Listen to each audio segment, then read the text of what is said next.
Olá, amigos e amigas do Nepom. Sejam todos bem-vindos e bem-vindas ao retorno dos trabalhos da casa para o ano de 2023. Hoje, sábado, 7 de janeiro, teremos o nosso tema Ano Novo, Confiança em Deus Renovada, com a nossa irmã Célia Miranda.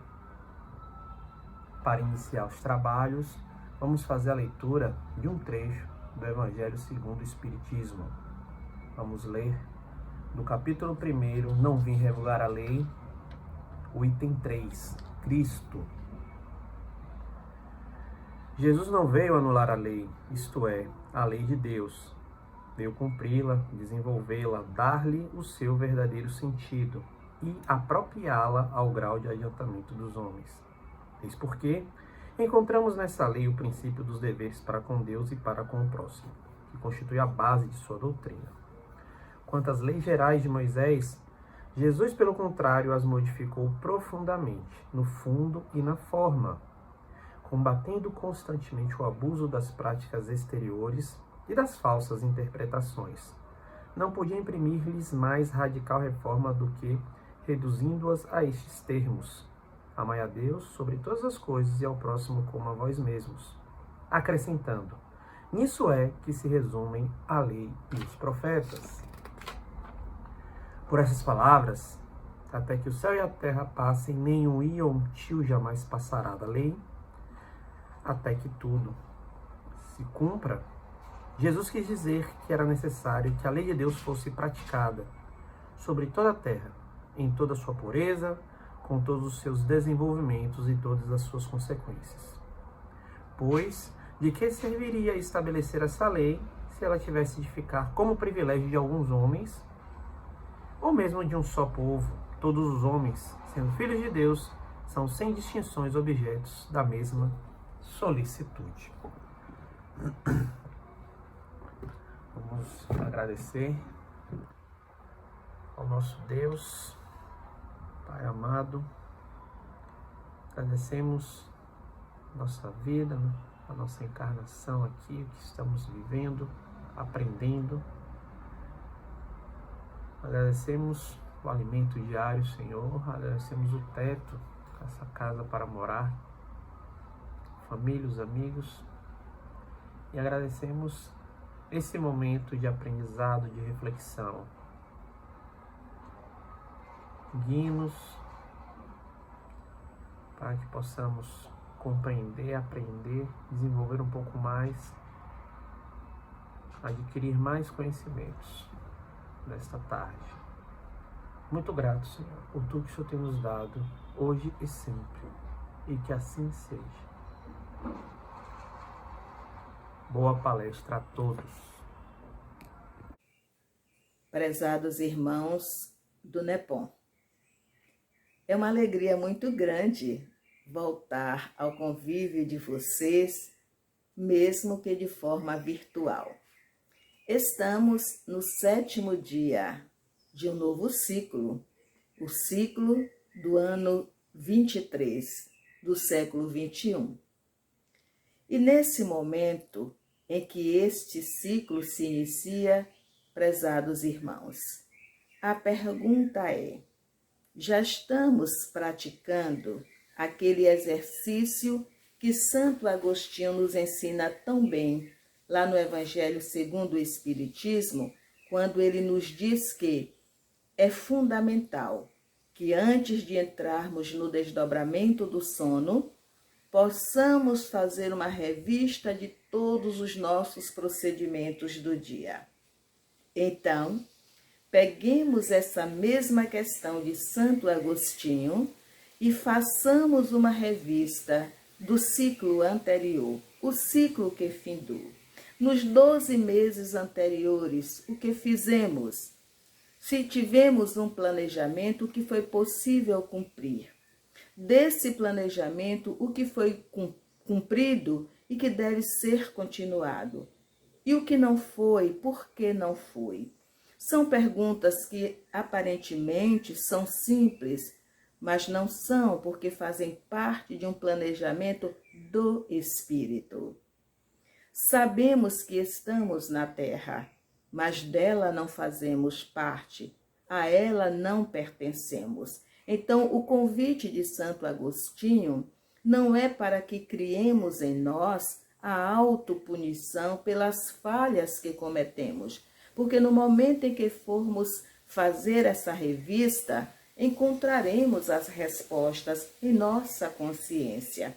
E nelas encontraremos todas as falhas que cometemos nos 12 meses anteriores e que deveremos corrigi-las para não cometê-las novamente nesses 12 novos meses que estão sendo ofertados para nós, uma vez que ainda estamos aqui reencarnados e que certamente serão mais 12 meses, serão mais 365 dias, recheados de oportunidades abençoadas, oportunidades edificantes, oportunidades para que possamos progredir, não tão somente no intelecto por meio dos estudos, mas muito mais moralmente.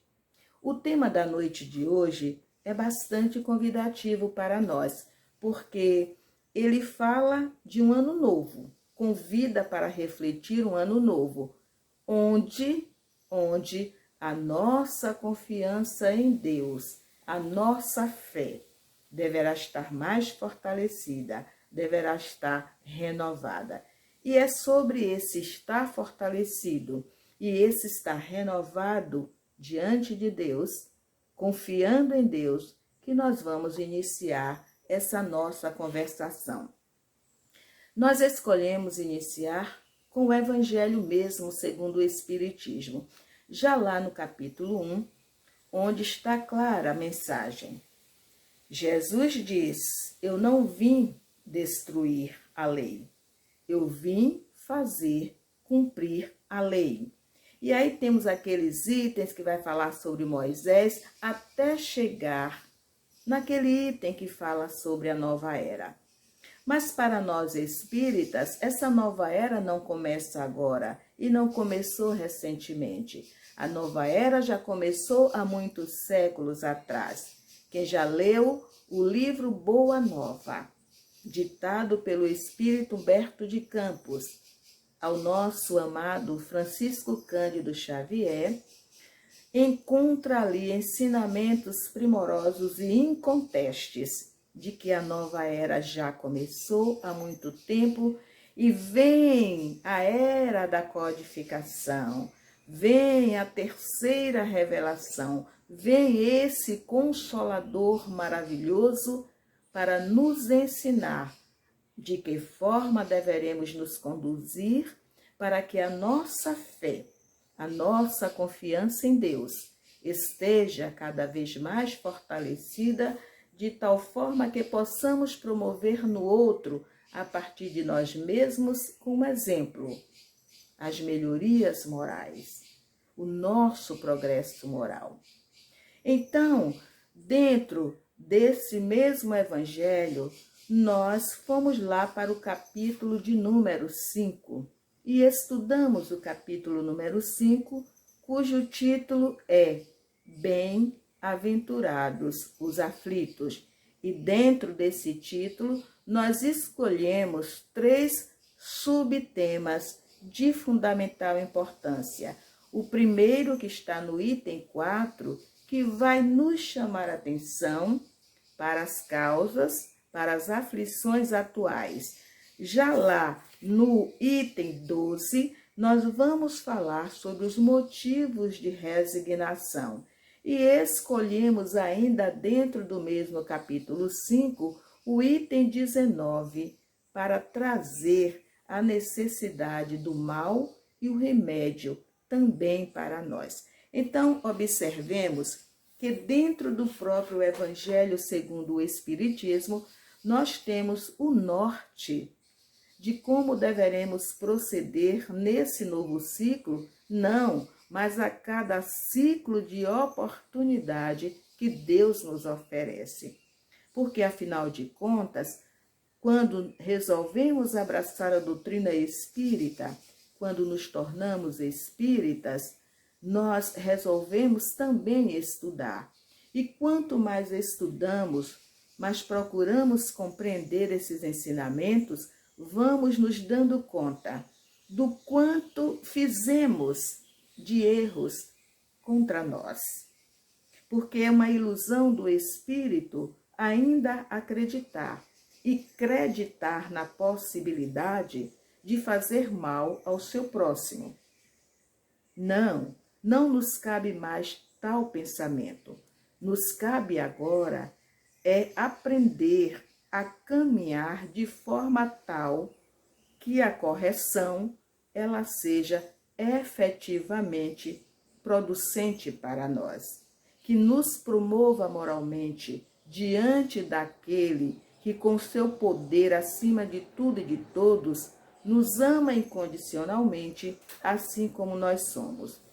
Então, quando nós saímos de um ciclo para outro, sem dúvida alguma, todos nós fazemos uma série de pedidos ao Pai.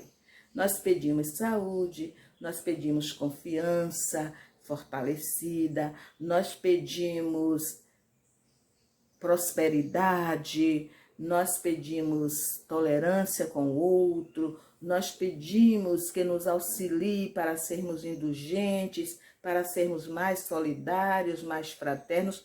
Nós fazemos uma petição. É um pedido em cima do outro. Afinal de contas, estamos começando um novo ciclo. Queremos coisas boas, queremos coisas melhores do que os anos anteriores. Aí, de repente, poderemos nos deparar logo no início do ciclo com a doença. Aquela doença inesperada, aquela doença que alterou a nossa viagem, aquela doença que nos tirou a possibilidade de passar com os nossos amigos aqueles primeiros momentos, aqueles primeiros minutos desse novo ano. E aí vem a perda, a primeira perda de oportunidade. É a de não compreender que talvez essa doença no início do século tenha chegado para frear. Frear o quê? Frear as nossas atitudes, frear as nossas tendências, frear aquilo que precisamos corrigir de imediato e que ainda não corrigimos. Vou dar um exemplo. O que é que mais acontece quando se sai para fazer a farra de fim de ano? É uma ingestão muito grande de líquidos alcoólicos. E nós já sabemos que quando se eleva a primeira taça, já não se eleva essa taça sozinho. Porque quando entra a primeira quantidade do líquido alcoólico, por menor que seja essa quantidade, já estamos ali com partícipes diretos daquele cheiro, daquele odor que lhes atrai. E onde há bebida, seja em pequena quantidade ou em quantidade exagerada, haverão espíritos compartilhando, haverão espíritos enfermiços. E estaremos compartilhando com eles esse nosso desvio, que ainda não tivemos a capacidade de superar. Então, olha como já entramos naquele convite de Santo Agostinho, não um convite punitivo, mas para nos auxiliar a corrigir as tendências, as fortes tendências destrutivas que ainda fazem parte de nós.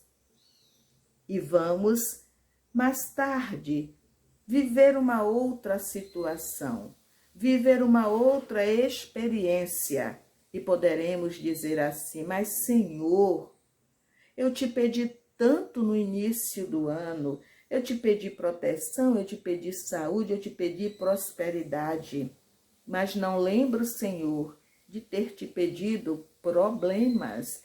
E o Senhor me deixa nesses problemas, envolvida nesses problemas tão grandiosos, tão aborrecedores.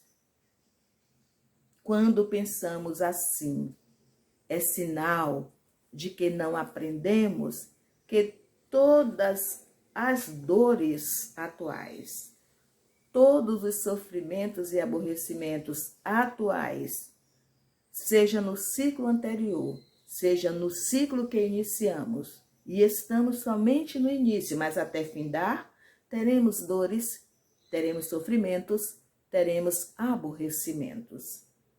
E eles são necessários. Mas eles não são necessários porque Deus quer que seja assim.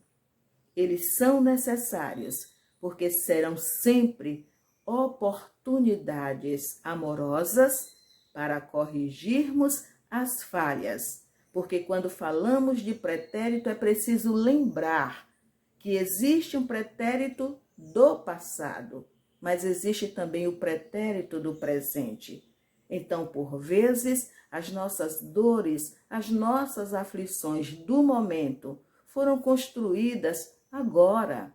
Elas não fazem parte da existência anterior, elas fazem parte dessa existência agora, onde de forma mal elaborada vamos projetando o nosso caminhar, não vamos controlando o nosso coração, ele vai projetando para a nossa mente o que não deve, levamos para a mente emoções desamorosas e, consequentemente, vamos acumulando aflições que se tornam aflições atuais. Onde Deus, nessa situação, em momento algum a construção é nossa, mas, no entanto, a todo momento, Deus presente para nos dizer: você pode livrar-se dessa situação e não conviver mais com ela. A escolha é unicamente sua. Nós somos rudes. Nós ainda temos um coração muito endurecido. Nós ainda temos dificuldade para ouvir, para sentir, para viver Deus. Para ouvir, para sentir, para viver Jesus. Então, nós temos aí aflições dolorosas, dores profundas, mas não porque Deus quer, não porque Jesus apoia. Ao contrário, meus prezados, como espíritas sabemos que se nós quisermos avançar moralmente, avançaremos. Mas também sabemos que avançar na questão moral requer renúncia, requer resignação, requer desprendimento, requer confiança verdadeira, requer certeza de que somos imortais e que nos espera uma vida futura. Não, a vida é única, nos espera experiências futuras nessa roupagem carnal. E se queremos retornar a essa roupagem carnal, sem as dores profundas, sem as aflições que vivemos agora, é preciso trabalhar.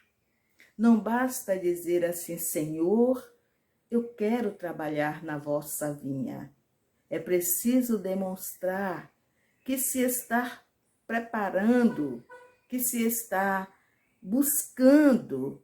É preciso demonstrar que se quer trabalhar nessa vinha com a qualidade de um bom servidor, com a qualidade de um bom filho, de um bom companheiro, de um bom amigo. Oportunidades nos faltam, jamais nos faltaram. Oportunidade jamais nos faltará. Então, o que é que acontece? Eu, por exemplo, tenho 43 anos na doutrina espírita, completando agora. Outros com mais tempo do que eu. E por que que ainda quedamos tanto? Por que que ainda falhamos tanto? Porque a natureza não dá saltos. Não é porque abraçamos a doutrina espírita que nos tornamos melhores do que éramos ontem. Não. Poderemos estar dentro da casa espírita todos os dias da semana e não sermos verdadeiramente espíritas. Poderemos estudar diariamente todo o Pentateuco e decorá-lo, mas isso não faz de nós conhecedores da doutrina espírita.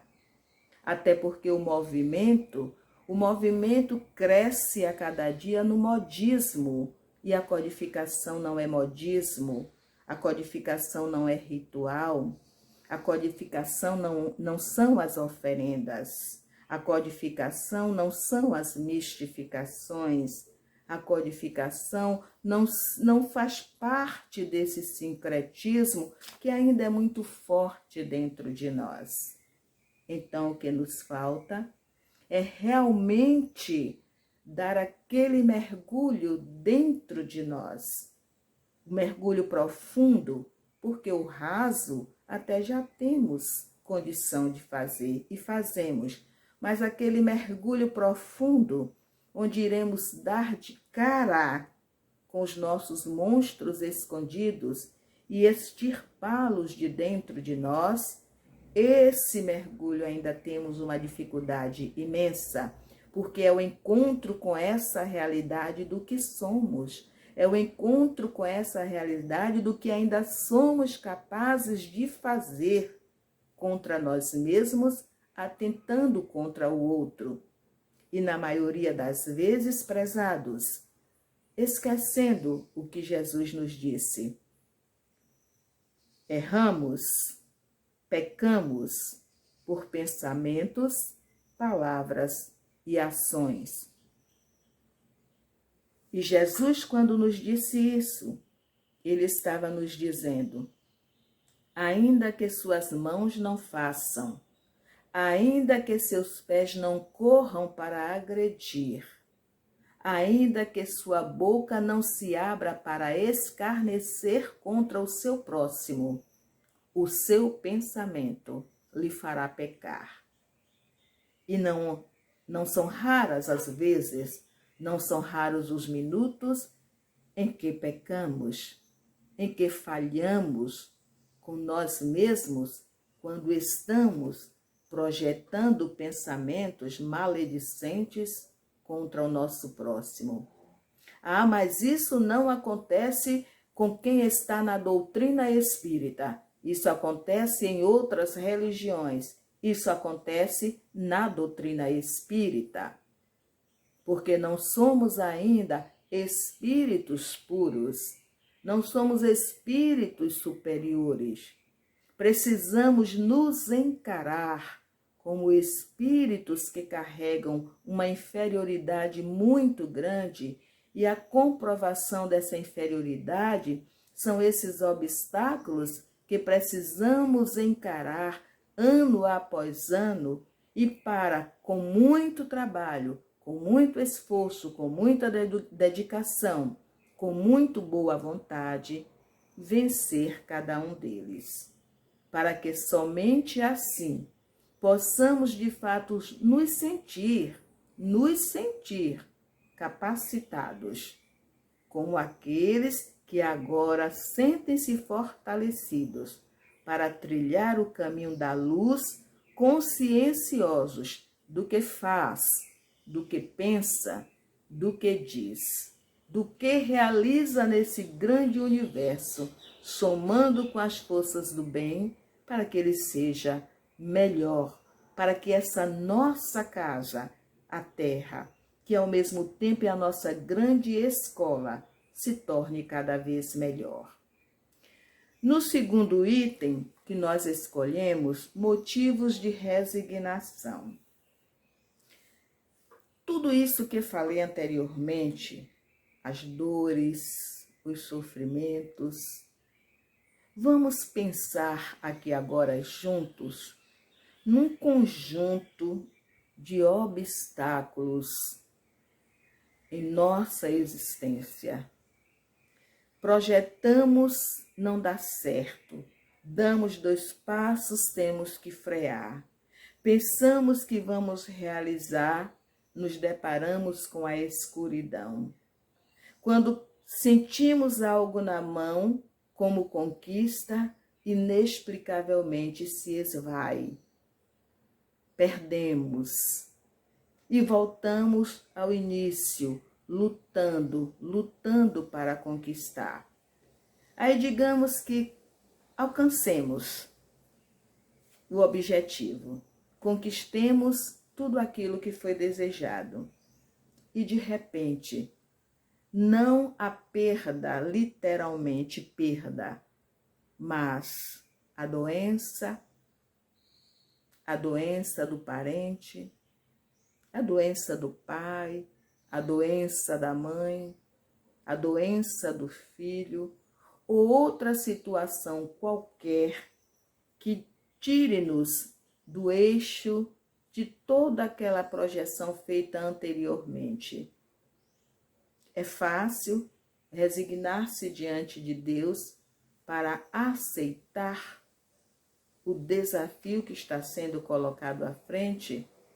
É fácil para alguns, é difícil para outros, provavelmente será vencível para uma outra parte, mas, meus prezados, teoricamente, pode ser muito fácil resignar-se diante de situações que nos causam incômodo. Na prática, não é fácil resignar-se, porque a resignação exige, inclusive, doação, desprender-se de si para servir o outro, resignar-se diante de Deus numa situação, seja emergencial ou não, para servir ao próximo, é humildar-se diante de Deus. E a palavra humildade ainda não está internalizada em nós como instrumento de elevação, como instrumento de luz nessa nova caminhada. A palavra, ela está muito confundida ainda com o ato de humilhar. Se eu me desprendo para servir a alguém, vem logo aquela preocupação com o olhar do outro. Mas como que eu vou servir a alguém que me fez tanto mal? Como que eu vou servir a alguém que quase destruiu a minha família? Como que eu vou me resignar diante de Deus a ponto de servir esse indivíduo que me causou tantos danos, que quase me levou à miséria? Então vejam que nesse momento os pensamentos contrários ao amor, eles vêm com muita força à nossa mente. E aí? Mais uma vez, perdemos oportunidades edificantes, porque em tudo louvar, agradecer a Deus e a Ele pedir forças para seguir adiante. Porque em todos os acontecimentos dessa nossa existência haverá motivo de resignação, ou teremos inúmeros motivos de resignação. Recentemente, tivemos a oportunidade de ouvir uma mãe muito sofrida bradar que se fosse para ter aquela coisa dentro da sua barriga, melhor seria que ela tivesse abortado. E teria abortado se pudesse adivinhar que aquele ser, aquela criatura sairia do seu ventre. Mamãe referindo-se a um bebê que desde cedo apresentou já os primeiros sinais de que seria e é um ser deficiente. Depois de ouvirmos isso, já chega uma outra informação sobre a mesma mãe, para que analisemos o nível de desespero desse ser encarnado que não quer resignar-se diante de Deus e não quer compreender a causa dessa aflição, que pode ter sido os abortos do pretérito do presente, mas pode também ser causa anterior. E ela diz que se tivesse dinheiro e coragem, tiraria, mandaria, criaria uma situação para exterminar essa criatura dessa sua existência. Então, observemos que não sentindo Deus, não confiando em Deus e não encontrando nessa existência, nesse mundo de experiências, motivos de resignação diante de Deus, torna-se o homem cada vez mais fraco, torna-se o homem cada vez mais inferiorizado espiritualmente falando, torna-se o homem cada vez mais de coração endurecido, de tampões nos ouvidos, de venda nos olhos. Então, nesse item do Evangelho, há um convite profundo. Em tudo encontreis motivos para a resignação. Em todos os acontecimentos, por mais funestos que sejam aos nossos olhos, lembremos que Deus jamais daria prova para nós se não fosse possível suportá-las. Porque Deus é amor, Deus é bondade, Deus é justiça. Pergunta-se então, como ampliar essa confiança nele? Como renovar-se nesse novo ciclo, confiando nele, se não encontrarmos em cada experiência dolorosa motivo para resignarmos-nos, motivo para humildarmos-nos diante desse grandioso Pai. Então, vamos voltar ao Evangelho, que encontraremos mais um grande, um delicioso e maravilhoso e belo exemplo. Eu digo delicioso porque poderemos nos deliciar, nos maravilhar com os ensinamentos do Evangelho segundo o Espiritismo. Lá no item 19, o mal e o remédio. Meus prezados, ali nós vamos encontrar um exemplo maravilhoso de que aconteça o que acontecer no decorrer desses novos 365 dias de oportunidades iluminadas, aconteça o que acontecer, jamais perder a confiança em Deus, perder a certeza de um Jesus presente, nos acolhendo e nos dando forças para que não nos falte a fé. Não a verdadeira, porque ainda não a temos. Vacilamos muito. Nas horas de dores profundas, de aflições, vacilamos na fé. Mas ainda assim, somos todos amparados.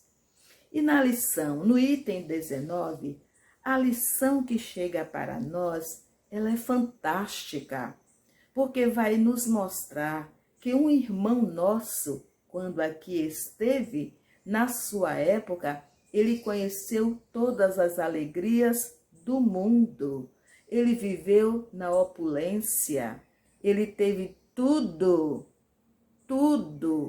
mas chegou o momento da sua prova. Afinal de contas, nós estamos aqui porque nós temos provações ou temos expiações. Nós estamos aqui na Terra, se não somos grandes missionários, Por que é que nós estamos aqui? Porque ainda erramos muito e estamos tendo a oportunidade de estar no bojo dessa transição planetária para aprender, correr atrás, para corrigir todas essas falhas que acumulamos ao longo das nossas existências nessa veste carnal e não nos corrigimos. E aí vem o item 19 e nos traz a história desse homem conhecido como Jó. Viveu todas as alegrias, sentiu o prazer da opulência, mas chegou o seu momento de viver a sua prova dolorosa, perder tudo que tinha, completamente tudo, e ficar só. Mas onde Jó se tornar o grande exemplo para a humanidade, mesmo em meio à dor, em meio ao sofrimento, a angústia da solidão, a tristeza de nada ter mais nas mãos, a vergonha do seu corpo, aquelas vestes que nunca lhe pertenceram e passaram a pertencer, envolvido em todo esse clima de desprezo da sociedade na época. Em nenhum segundo sequer, Jó se permitiu faltar com seu compromisso diante da lei de amor. Ele elevava o pensamento a Deus, a cada dor, a cada tristeza, a cada olhar de desdém, a cada sorriso sarcástico. Ele chorava por dentro, seu coração era humano, mas ele aproveitava e agradecia a Deus por estar lhe promovendo aquela oportunidade de provação. Não se conhece na história de Jó que por um segundo sequer ele negou-se como filho de Deus. Não se conhece que por um segundo ele blasfemou contra Deus, mas ele se colocou diante de Deus como um filho que reconhecia as suas fraquezas e lhe agradecia por lhe dar a oportunidade de viver aquela provação.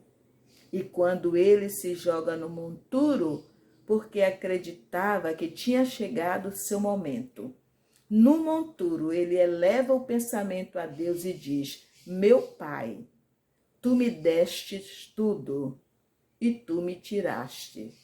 Eu te agradeço por isso. Eu te agradeço por essa aprovação, meu Pai, e a ti eu me entrego. Então vejamos, meus irmãos, que oportunidades, que exemplos nós temos e muitos para seguirmos o que nos orienta o Evangelho de Jesus. Deixando o Evangelho, nós vamos encontrar no Livro dos Espíritos, na questão de 920, a questão de número 920, até a questão de número 1018, nós vamos encontrar ensinamentos fabulosos dos Espíritos sobre as esperanças e consolações. Quando nós estamos nas aflições e dores, nós esquecemos da afirmativa de Jesus: bem-aventurados os aflitos, porque serão consolados. Então, as questões de 920 a 1018 do Livro dos Espíritos vem falar sobre as penas, mas vem falar também sobre os gozos terrestres. Nessas questões, nós encontramos todas as respostas. Por que sofremos? Porque depois de um tempo, parece que temos calmaria, e depois dessa calmaria, parece que algo estranho acontece novamente e um mar revolto passa a tomar conta dessa nossa existência. Não existe mares revoltos, não existe uma pena eterna. existem momentos de equilíbrio. E se pararmos, mais uma vez eu convido, vamos parar para nos avaliar, vamos parar para nos analisar e encontraremos a causa do mar revolto, encontraremos as causas dos nossos desequilíbrios em nós mesmos, porque Deus o tempo todo nos favorece. Jesus até nos carrega no colo com piedade, com misericórdia, as nossas fraquezas nos momentos de dores profundas. Mas a nossa rebeldia não nos faz ainda entender que tudo é construção individual. Mas é no individual que vamos nos reconstruindo para esse nascer de um homem novo, fortalecido, robusto, numa fé mais verdadeira, para colocar-se na vinha do Pai como um grande trabalhador, não para si, porque aí seria um sentimento, uma ação muito egóica, mas para, partindo de si, levar para uma humanidade aquilo do que já é capaz de produzir de bom consigo mesmo e envolver a outros irmãos.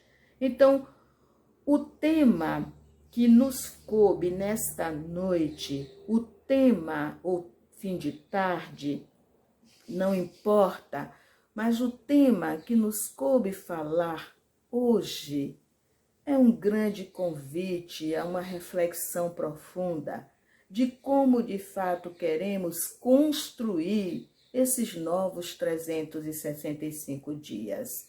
Não nos faltam, prezados irmãos, e vocês como espíritas sabem disso, não nos faltam fontes iluminadas, não nos faltam instrumentos palpáveis que são os nossos irmãos, espíritos que, como nós, estão nessa veste carnal, onde por meio do diálogo, por meio da conversação, por meio do olhar, do abraço carinhoso, da mão estendida, do auxiliar hoje, do receber o auxílio amanhã, somos todos um conjunto de instrumentos que representam verdadeiros faixos de luz, se assim resolvermos aceitar como presentes de Deus. Nós temos no seio da família, nós temos na vizinhança, nós temos no ambiente de trabalho, nós temos no clube social do qual fazemos parte para o lazer, nós temos ao nosso entorno o tempo todo os instrumentos necessários para que façamos desse novo ciclo um ciclo de 365 dias, onde os esclarecimentos que forem chegando pelas vozes dos espíritos superiores se transformem em pontos de luz, iluminando essa nossa caminhada, iluminando essa nossa projeção de nos tornarmos fortalecidos na fé, nessa confiança em Deus, de nos tornarmos melhores servidores na vinha do Pai, compreendendo que não basta estudar, não basta frequentar, é preciso, como diz André Luiz, o Espírito André Luiz, é preciso que a nossa fé esteja envolvida em ação fraterna, em ação solidária, para que ela não seja uma fé morta, mas para que ela seja uma fé ardente por meio do trabalho que envolve até aqueles que não querem confiar em Deus. Aqueles que não querem acreditar em Deus sentem-se atraídos pelo exemplo e não pelo nome da doutrina. É esse o convite que está sendo feito para todos nós. E desejamos encerrar esse nosso momento de conversação com um texto do livro da Joana de Ângeles, que é um livro muito interessante, mas primeiro eu vou ler o fragmento do texto que nos diz assim: não te deixes, portanto, atemorizar ante as sombras que momentaneamente predominam na face terrestre, nem te aflijas ou se coloque sob os impositivos do sofrimento temporário que te chegam aos sentimentos, cobrando-te resignação e confiança irrestrita em Deus. Todos os indivíduos aspiram pela felicidade, embora a maioria não saiba como deve ser buscada e menos como vivenciá-la. A pouco e pouco, porém, ante o despertar angustiante, todos passam a identificá-la como realmente é. Como realmente é essa felicidade que pedimos a Deus de um ciclo para outro. Pai, nos dê felicidade e paz. A benfeitora Joana de Ângeles traz para nós. Aprendamos a identificar essa felicidade, que nada mais é paz de espírito, consciência tranquila e bem-estar moral.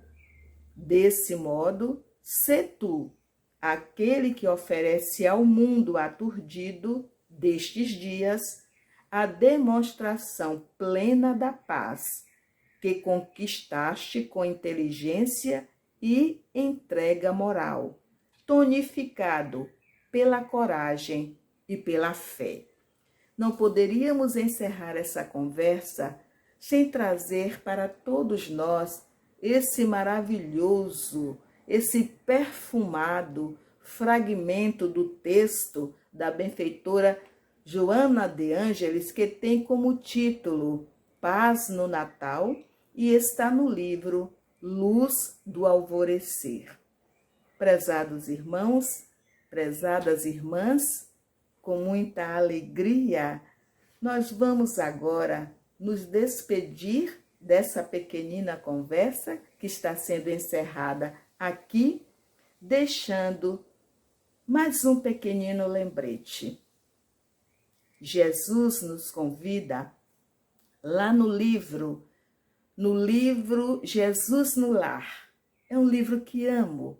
Ele foi ditado a Chico Xavier pelo espírito Neio Lúcio. Busquem lá na mensagem de número 6. Essa mensagem tem como título Instrumentos da Perfeição. E encontrarão a seguinte afirmativa de Jesus, quando serenamente ele dialogava com toda aquela gente que se encontrava naquela humilde casa, mas muito iluminada de Simão Pedro. Finalizando uma conversação, Jesus então diz a todos: auxilia aos mais próximos e auxilia também aos que estão mais distantes, porque se não souberes auxiliar os que estão mais próximos a ti, que são os teus, com que capacidade auxiliarás tu aqueles que estão mais distantes? Muito grata mesmo a todos vocês.